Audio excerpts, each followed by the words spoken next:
every day at 8 a.m. as we explore this thing we call life. We go there, we explore it, we expand on it, we question it, we look at it from every aspect that we can, understanding there's always more to learn. There's always more to grasp. There's always more to experience. That we live in an infinite universe, and that infinite universe just wants to be experienced by us. And we get to do that, or we get to not do that. It's a choice. And that's something that people don't get. That this life is a choice, and the choices we make are what we experience.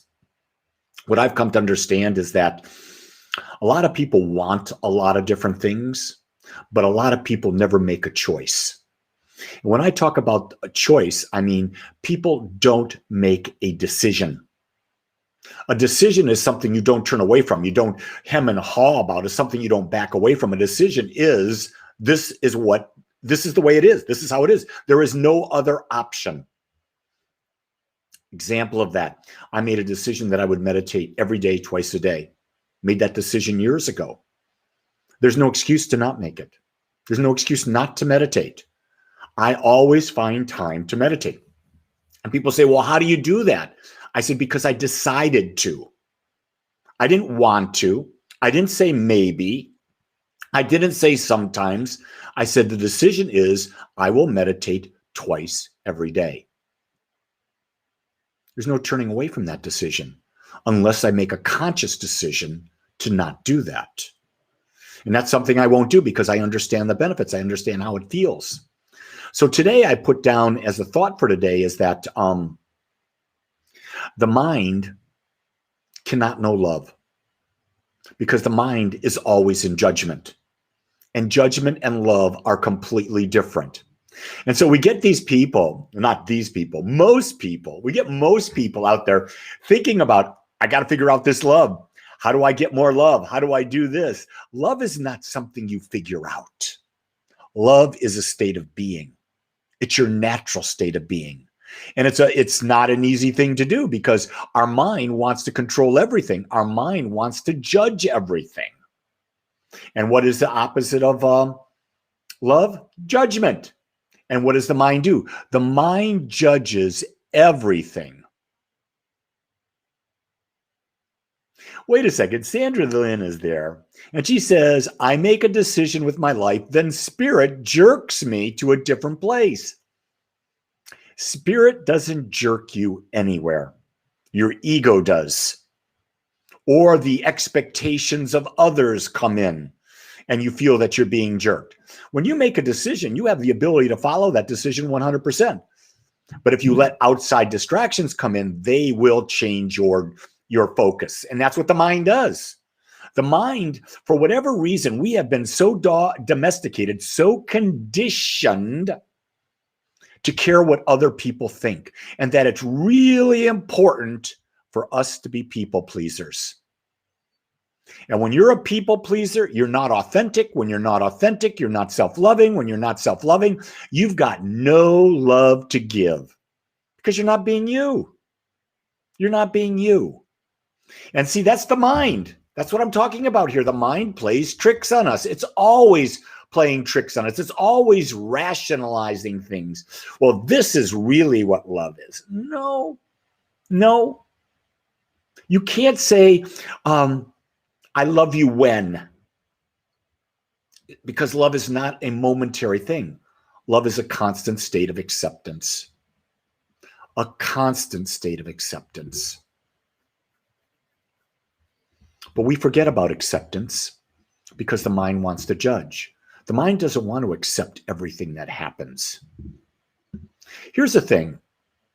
I've had car wrecks. How I deal with them is my decision. I fell when a wall, a temporary construction wall, was coming down on me because the wind blew it. I broke my bone in my hand. I had surgery.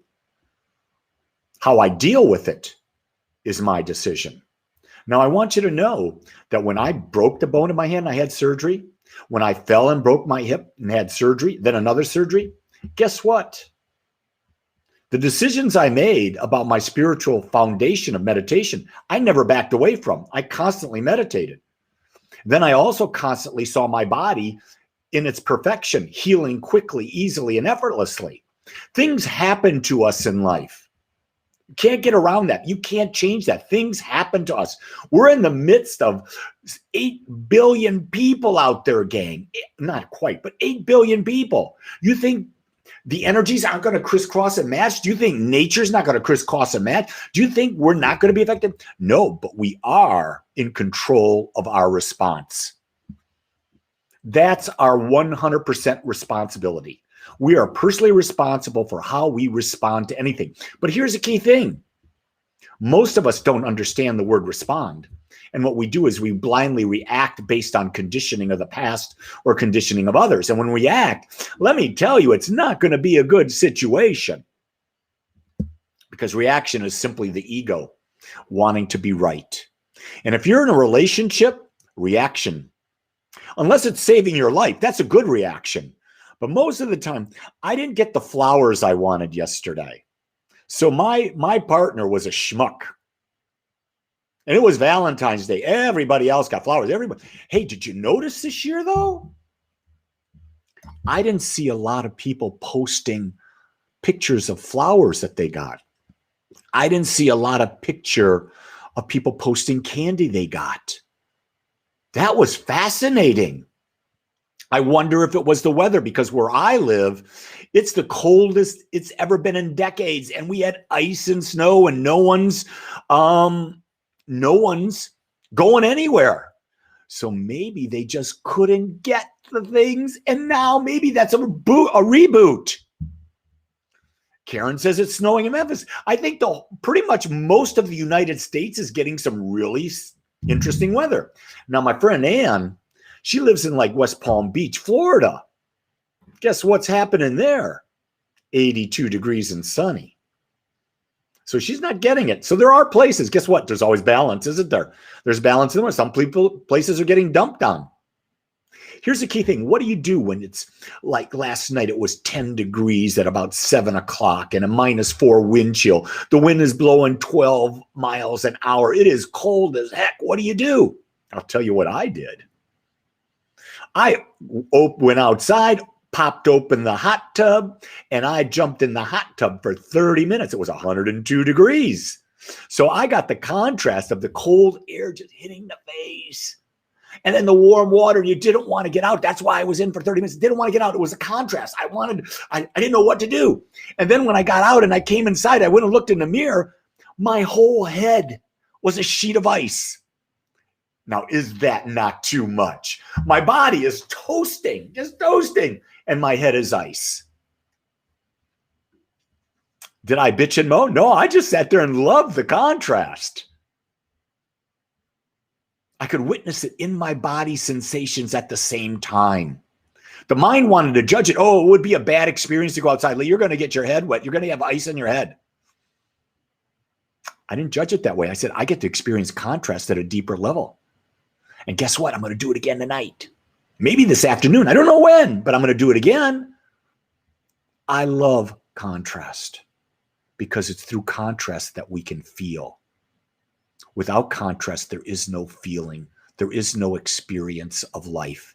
If you're in your head all the time, you are missing life. It is passing you by because you're not experiencing it in the moment. That's why I wrote what I wrote. The head cannot know love. The head takes us out of love. And so much of these self-help books, these self-love books, they talk about the head thing, but they forget the heart. They forget about being present. They forget about feeling. They have to have a partner that looks this way, does this, acts this way, da, da, da, da. Here's what I know. The people that I'm closest to, in many ways, my mind would say, why are you even wasting your time with them? But there's an energetic in me that connects with them. And I trust my energetic. You see, we're all energy and we're all vibrating at a particular frequency. And guess what? The only thing that really can get close to us is a like frequency. So if you tap into that idea and you realize that then you'll know why people are in your life. And if it's all a head game, then it's work. Oh my God, it's too much work. And you know what? Life's too short for that much work. Because here's what I understand. If you're a vibrational match to me, you'll hear what I'm saying. If I'm a vibrational match to you, I'll hear what you're saying. If we're not vibrational matches, one of us ain't hearing nothing. And if one of us ain't hearing nothing, I don't know why we would be in a relationship. Just a question. I found that most of the time that works for me. In fact, all the time that works for me. And sometimes you could be in a relationship and it's great. Sometimes you may go in a different direction. That's okay. Just don't be with them in that moment. Angelica says she made it. Well, good for you, Angelica. You started your day off with a win-win. I love that. And guess what? You made it just in time for me to tell you that my day is done with this. I've said all I have to say on this, but I always end this. Do me a favor. Share this with other people. Spread the word that there's a crazy guy out there who's got some unique thoughts. And you know what? If you just think about them, maybe they might help you change your life. I want you to know I love you and I accept you just like you are. So go be the best you can be today and create that magnificent day. Aloha.